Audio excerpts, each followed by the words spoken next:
Assalamualaikum warahmatullahi wabarakatuh. Ya, sahabat Bunda yang dirahmati oleh Allah. Klien saya itu pernah mengeluh, Bun, bahwa beliau ini sering sakit hati karena wanita pelakor yang merebut suaminya ini sangat beliau kenal. Bahkan tinggalnya ini berdekatan sama beliau. Wah, ini pastinya sangat menyakitkan ya, Bun, dan menyiksa buat beliau. Ya mungkin Bunda yang mengalami kasus macam ini ya pasti tahu gimana rasanya. Ya baik Bunda yang kenal banget sama si pelakor, atau Bunda yang tinggal berdekatan dengan si pelakor, atau bahkan nih Bunda dan pelakor ini itu kebetulan satu tempat kerja. Waduh, itu pasti nggak kebayang, Bun, gimana sakitnya. Di sini klien saya itu sempat bertanya, Bun, saya itu harus gimana ya? Kalau ketemu tuh sakit hati banget, tapi ya saya susah juga nih untuk menghindarinya. Buat para sahabat Bunda yang juga mengalaminya, ada solusi terbaik untuk kondisi ini adalah membuang muka ya dan menghindari wanita pelakor tersebut, Bun. Nah, jadi setiap kali wanita itu kok kelihatan dan mulai mendekat, nah ini sebisa mungkin Bunda itu yang menjauh.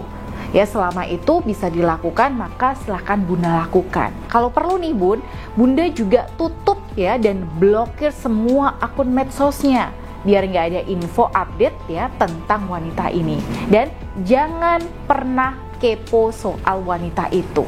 Nah, ini penting, Bun. Kenapa? Ya, ini itu demi menjaga kewarasan mentalnya Bunda, sekaligus melindungi agar energi aura Bunda itu tidak tercemar jadi negatif oleh pengaruh wanita tersebut. Saran saya, apapun yang dilakukan si pelakor itu, Bun, Bunda anggap itu semua itu kayak angin lalu. Ya, bahkan Bunda di sini saya anjurkan untuk tidak menganggap wanita itu tuh ada. Yakinkan sama diri Bunda bahwa yang ada di pikiran sama hati Bunda itu hanyalah keluarga Bunda, yaitu ya Bunda sendiri, suami Bunda, dan anak-anak. Udah, itu tok aja, Bun. Dengan cara ini maka insya Allah Bunda akan lebih aman secara mental, ya, aman secara batin dan aman secara emosi. Kalaupun nih sewaktu-waktu Bunda bertemu nih atau tidak sengaja bertemu dengan pelakor ini, ya maka bersikaplah seolah Bunda tuh nggak kenal. Bunda Ayu kok kayak manas-manasin kita sih? Kok Bunda Ayu di sini kayak menghasut kita sih? Maka jawaban saya, iya. Saya memberikan tips ini sebagai tameng perlindungan untuk para sahabat Bunda yang terzolimi. Bunda tahu nggak, Bun? Rasulullah SAW pun itu pernah melakukan hal serupa pada orang yang pernah menzolimi beliau. Jadi pernah nih waktu itu paman beliau Hamzah itu dibunuh oleh seorang budak dengan tombak dalam peperangan. Ya, Rasulullah itu sangat sedih sekali atas kematian pamannya ini. Setelah beberapa lama kemudian, si orang kafir ya yang membunuh paman Nabi ini masuk Islam. Orang yang masuk Islam itu kan dia taubat ya. Dia membersihkan diri dari dosanya. Rasulullah pun menerima keislamannya. Tapi Rasulullah di sini tetap berpesan supaya orang ini itu tidak pernah lagi bertemu dengan beliau seumur hidup. Artinya, ya dimaafkan sih ya, tetap dimaafkan.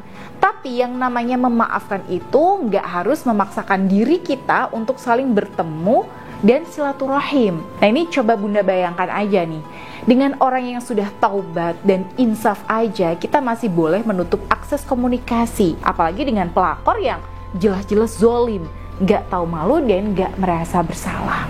Nah, artinya kita di sini itu lebih boleh dan lebih disarankan lagi untuk menghindari ketoksikannya.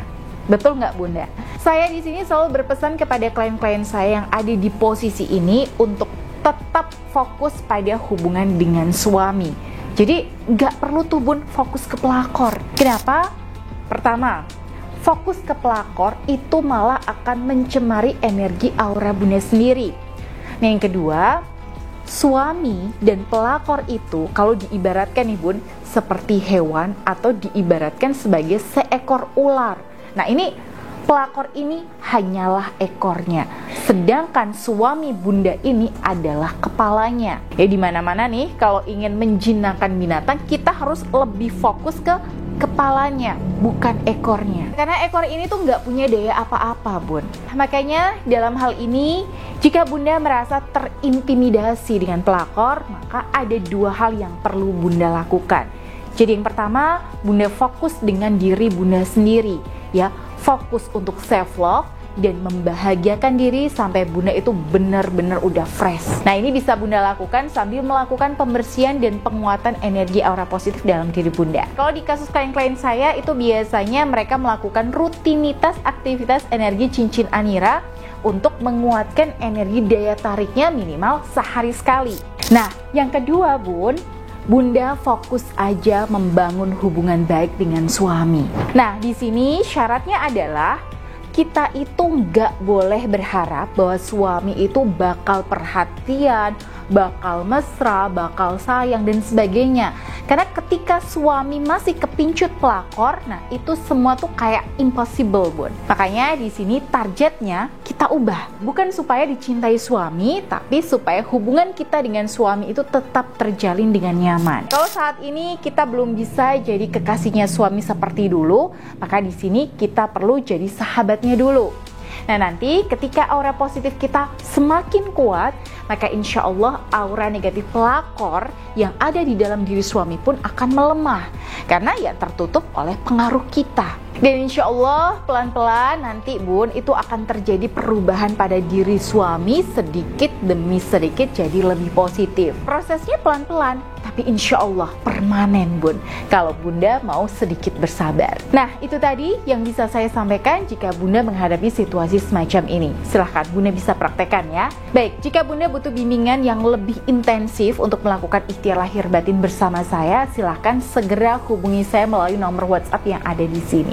Atau Bunda bisa klik link yang ada di deskripsi video ini. Baik, saya Bunda Ayu. Wassalamualaikum warahmatullahi wabarakatuh.